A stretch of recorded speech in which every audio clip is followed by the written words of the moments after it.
Саламатсыздарбы, урматтуу Жаш мугалимдер мектебинин жамааты. Кыргыз Республикасынын эмгек сиңирген новатор мугалими Гапар Мадаминовдун Устаттык өнөрү китебинен өтүлүүчү бүгүнкү тема активдүү практикалык сабакты түздөн түз өтүү жөнүндө. Баарыңыздардын көңүлүңүздөрдү бул темага бурамын. Мугалим өзү активдүү ойлоп, иштеп, практикалык үлгүсүн окуучуларга көрсөтүүсү керек. Сөз чакырат, үлгүгө ээрчитет.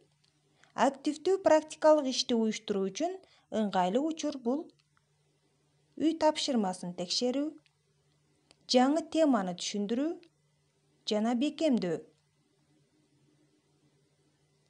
Сабактын максатына жетүүгө ар бир окуучуну ойготуп, кызыктырып тартуу.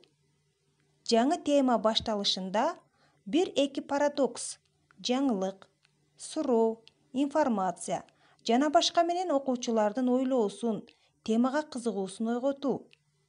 Анан тез жооп берип, кызыгуу ойлоосун өчүрбөй, тема акырына чейин алып баруу. Ага жооп берсе, башка да берүү. Мүмкүн болушунча ал суроо тапшырмалар дифференциалдуу, ар биринин мүмкүнчүлүгүнө ылайык болсо. Жаңы теманы түшүндүрүү өзү карама-каршылыктуу, парадоксалдуу, динамикалуу болсо.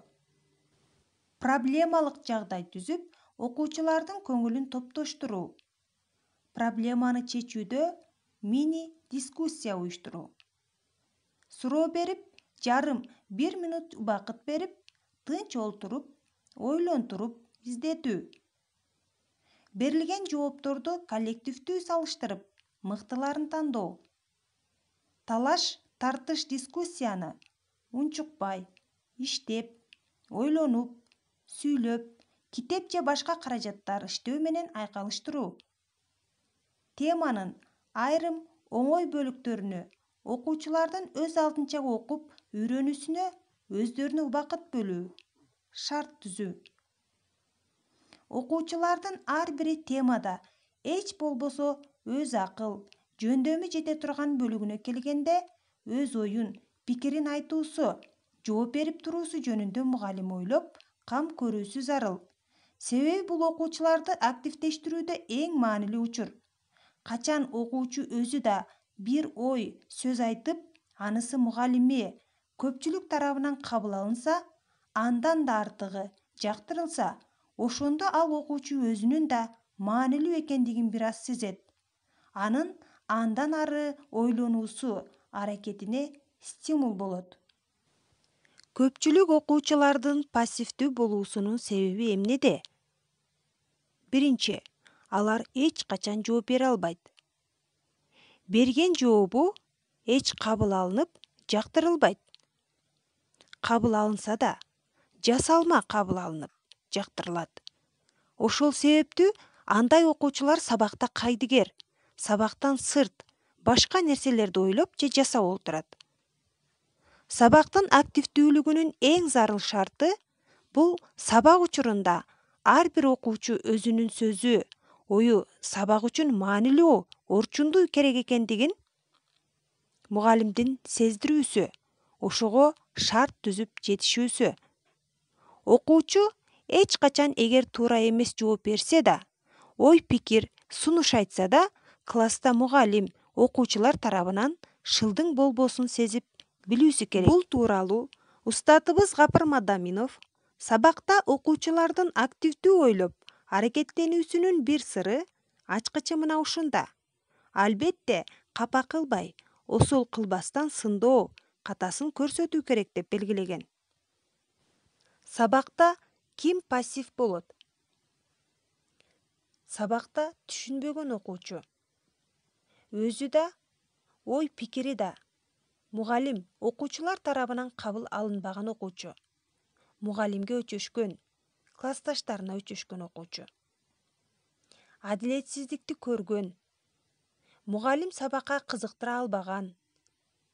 Сабактан башка күчтүү кызыгуу тапкан окуучулар болуусу мүмкүн. Өзүндө, үй-бүлөсүндө көйгөйү бар. Ден соолугу ойлондурган, адашкан окуучу. Мына ушундай окуучуларды устатыбыз Гапыр агай класстан чыгарып койбой же тактага тургузуп койбостон, шылдыңдап отургузуп койбостон, андан көрө пассивдүүлүктүн себебин ойлоп, жол издесе эң сонун болмок деп белгилеп өткөн.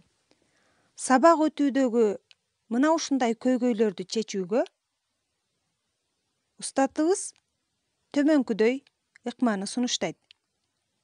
Мугалим окуучуларды 2 тайпага бөлүп, тактага чыгарып, биринчи менен экинчини бет маңдай тиздирип, 2-4 минутта окуучулар өз ара бири-бирине жаңы сабакты айтып берүү мүмкүнчүлүгүн берүү керек.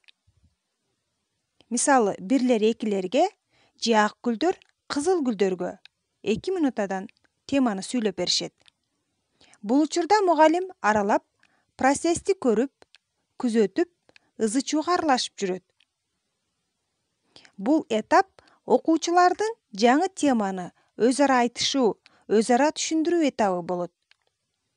Бул жаңы теманы бышыктоо ролун да аткарат. Бул жаңы өз ара түшүндүрүү айтуу этабы эмне берет? Сабакты көңүл коюп угуп, окуучулар даярданып отурат.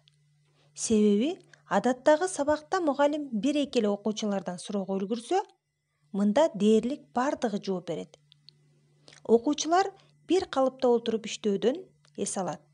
Сабак учурунда туруу, жүрүү, өз ара айтышуу, ызылдашуу, бир иш жасоо бул окуучулар үчүн өтө кызыктуу болот. Эмоционалдык абалда болот. Психологиялык жактан активдешет. Жооп берип, жоопту угуп билүүгө үйрөнөт. Теманы аң сезимдүү, кайра иштеп чыгат, өздөштүрөт. Мугалим бардыгы менен иштетип, уюштуруп, өзү күзөтүү, байкоо, үйрөнүү мүмкүнчүлүгүн алат. Актив суроо жооп берип үйрөнүшөт. Өз ара сындоо, далилдөө, төгүнгө чыгаруу, баалоо болот.